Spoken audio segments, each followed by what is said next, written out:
you can see from the title, I'm doing a room makeover. And I started this room makeover noong October. And up until now, ginagawa ko pa rin siya kasi this one is not a, hindi siya mabilis na makeover kasi guys, iniipon ko pa siya and hindi ko kaya na isang bagsakan na gawin tong room makeover na to kasi hindi kaya ng budget ko. And I'm really thankful for you guys kaya nagagawa ko tong room makeover ko dahil sa inyo, nakakaipon ako. So this is what our room looks like before. Nakita niyo naman, it's very unorganized and hindi talaga siya magandang tingnan. And napansin nyo rin yung bed namin, sobrang laki ng kinakain na space. And also yung color guys, sobrang kalat ng color.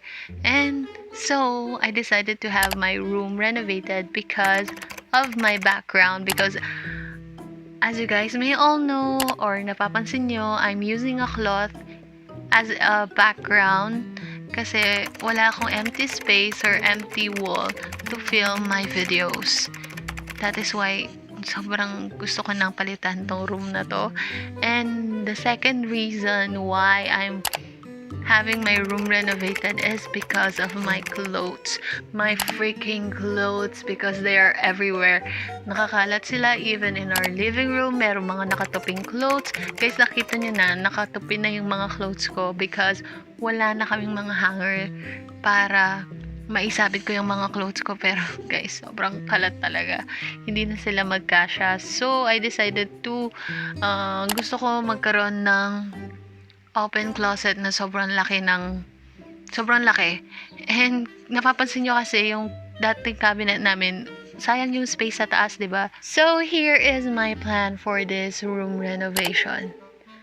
Our room is a 10 by 13 feet na room. Hindi siya ganun kalaki, I know, pero para sa amin sakto na siya. So, I will add a single bed with pull-out sa baba para dalawa pa rin yung magkakasya. And a side table. Maybe I could purchase this one sa Japan surplus. And then I would add my closet, my open closet, yung malaking closet. And a full-length mirror. And then I will add a plant. Maybe I will unleash my plantita in me. And then I would add a sofa chair. Maybe I could purchase also this one sa Japan surplus. Sana. And I would add my existing clothing rack din sa side para may lugar na siya. And so my mood board would be a vintage room. Ang first step na ginawa namin is tinanggal namin lahat ng gamit. So, we removed everything, yung bed, yung shelf, yung mga cabinets and all. Basta, we left this room empty. So, I started removing first yung mga clothes namin. Majority of it is my clothes kasi yung clothes lang ni ate is yung nandun sa side. So, I removed all my clothes and I decided to use yung mga bed sheets and also yung mga kumot para ipambalot ko dun sa mga damit ko para madali lang din silang ibalik sa pwesto nila. So, ayun. So, I decided to gather them dun sa bed sheets and then itatali ko lang yung bed sheets para madali lang din i-transport. Bitbitin dun sa labas. So, the next thing that I did was to remove the cabinets, yung dalawang cabinets. May isang malaki and isang maliit. And mapapansin nyo doon, hindi talaga pareho yung paint ng wall namin. Kasi before, pinaint siya. Bali, yung nakikita nyo doon sa likod ng cabinet is the original paint. And yung nandun sa labas is yung paint na parang mga high school ata ako noon nung pinaint ulit tong room na to, pero hindi na nalagyan yung likod kasi nga nakastain na doon yung mga cabinets. So next is tinanggal nila yung shelf and also yung bed. Bali makikita nyo doon yung original na mattress. Tinanggal din nila daddy yung mirror dun sa right side ng room namin. So before we painted the room, we cleaned it first. Nilinis muna namin siya. Lahat ng mga likabok, yung mga nakadikit na mga sa wall, tinanggal namin siya. And also yung windows, nilinis ko rin siya. Yung ginamit namin na paint is Rain or Shine. And yung color is Bridal Gown. Tapos, Yung total na nagamit namin na paint is 4 gallons. So, we started painting yung first coat. And then, after na matuyo yung first coat, dinagdagan namin yung second coat. I think this room parang 3 or 4 coats siya para talaga magpantay-pantay. Kasi, kung nakita niyo yung before, yung tinanggal namin yung mga cabinets and all, hindi pantay-pantay yung color. After painting and also patching yung mga butas sa walls, we then, parang the next day, we started yung floors.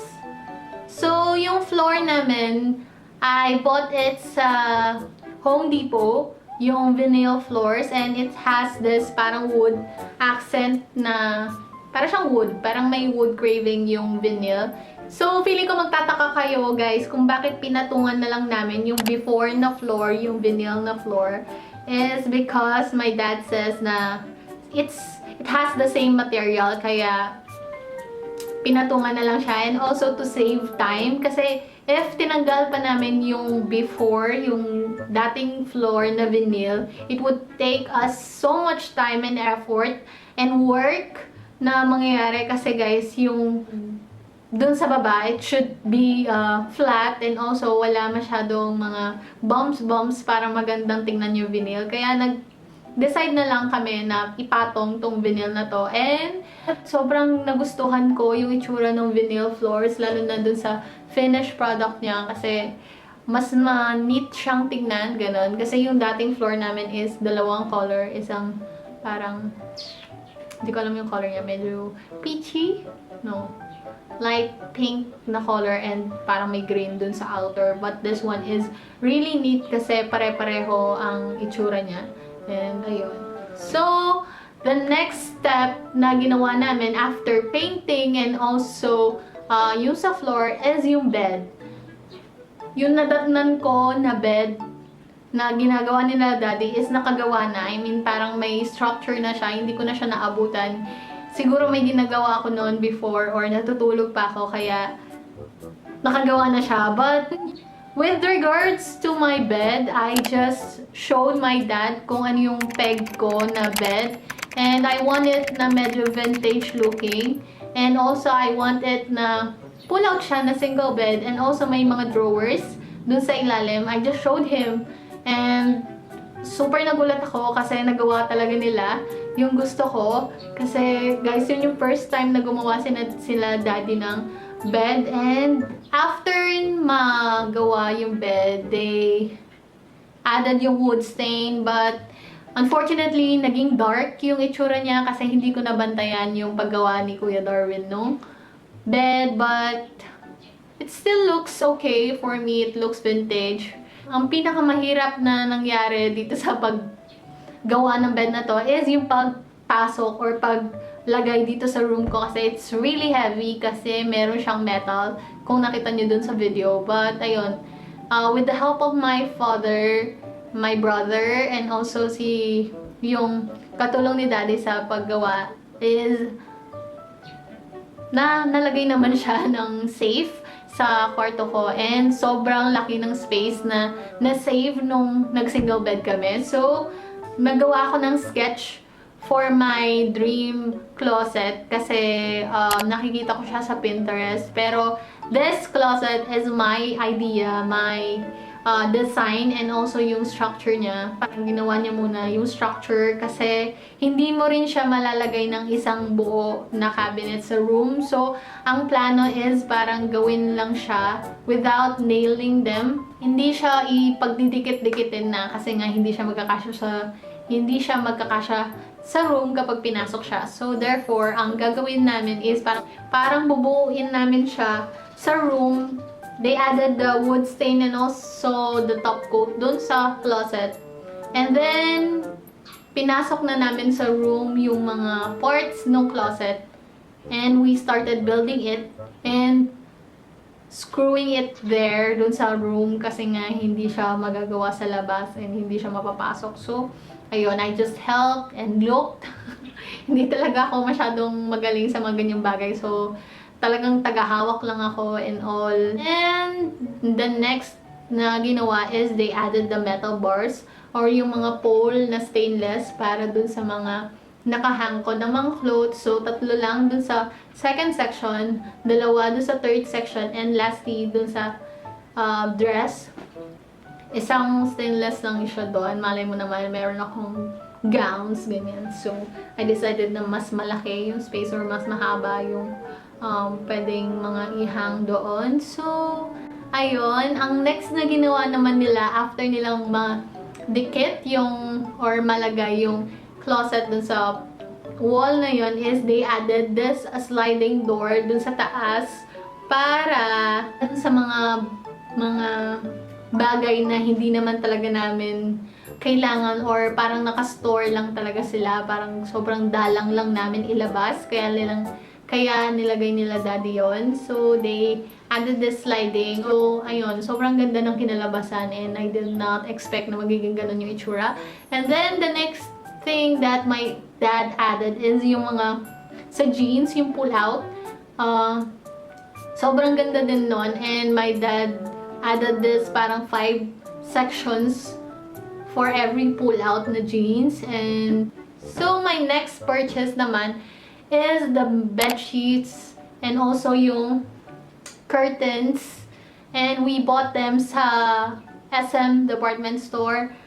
And originally, my plan is to buy a blinds. But guys, sobrang mahal pala ng blinds and hindi kaya ng budget ko. So, my mom decided na siya na lang dun sa mga curtains.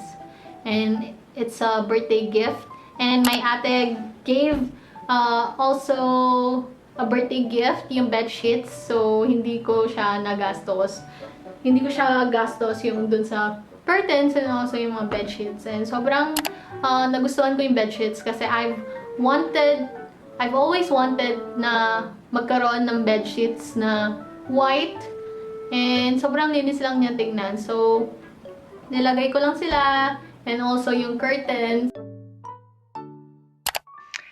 And so, ganito ang itsura ng room namin. For now, hindi pa yan yung total or hindi pa talaga yan yung itsura niya. And also, yung curtains, nilagay ko lang para makita nyo kung anong itsura niya talaga. And this is what the bed looks like and I'm really happy about it. And sobrang happy ko, lalong-lalo na dito sa open closet kasi sobrang laki niya, guys. Sobrang tangkad niya. And also, my dad added this lalagyan ng bag dito sa sides, parang mga hook siya na maraming lalagyan and it's really good, lalong-lalo na sobrang dami kong mga baguette bags.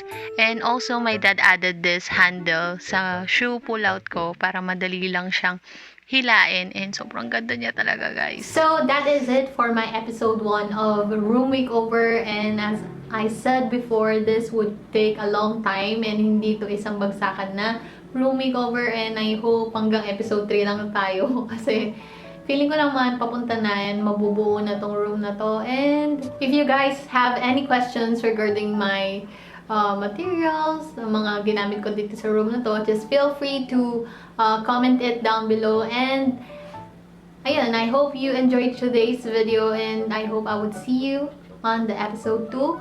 And I just can't wait na mabuo tong room na to. So, thank you for watching. Bye!